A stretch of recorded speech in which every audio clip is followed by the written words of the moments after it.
नमस्कार, मैं हूं अनुष्का और आप देख रहे हैं आजाद कलम न्यूज।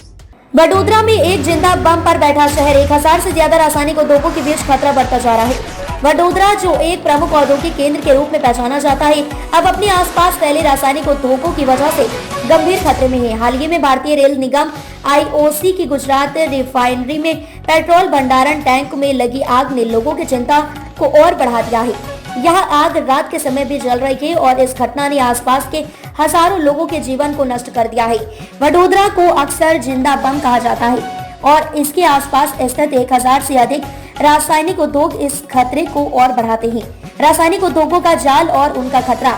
वडोदरा के आसपास के क्षेत्रों जैसे नंदेसरी, पदरा, रालोली, पोईचा, रड़िया में सैकड़ों रासायनिक उद्योग काम कर रहे हैं, जहां विभिन्न रसायनों का उपयोग कर विविध उत्पाद बनाए जाते हैं। इन उद्योगों में कुछ बड़े नाम भी शामिल हैं, जैसे गुजरात रिफाइनरी, GSFC, GACL और IPCL। अब रिलायंस इन रासायनिक उद्योगों के बीच सुरक्षा की स्थिति अक्सर सवालों के घेरे में रहती है, खासकर तब जब पूर्व में इन उद्योगों में हादसे हो चुके हैं। हालांकि ये हादसे बड़े स्तर पर नहीं फैले थे, लेकिन वे इस बात की याद दिलाते हैं कि वडोदरा एक जिंदा बम पर बैठा हुआ है और लोग इसे बीते हुए भोपाल हादसे के संदर्भ में भी याद करते हैं। भोपाल गैस से त्रासदी की यादें।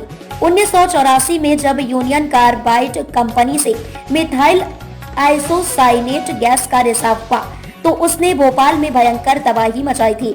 इस हादसे में लगभग 45 ton methyl isocyanate gas leak हुई थी। क्या है वडोदरा की सुरक्षा व्यवस्था? वडोदरा के आसपास फैले रासायनिक उद्योगों की संख्या और उनमें इस्तेमाल होने वाले खतरनाक रसायनों को देखते हुए यह सवाल उठता है कि क्या वडोदरा की सुरक्षा व्यवस्था इन उद्योगों से जुड़े संभावित हादसों के लिए पूरी तरह तैयार है?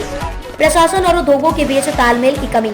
हालांकि सरकार और स्थानीय प्रशासन द्वारा सुरक्षा प्रोटोकॉल बनाए गए हैं, फिर भी उद्योगों में घातक रसायनों का उपयोग होने के कारण कोई भी लापरवाही बड़े स्तर पर तबाही का कारण बन सकती है। भविष्य के लिए सुरक्षा उपाय और योजनाएं।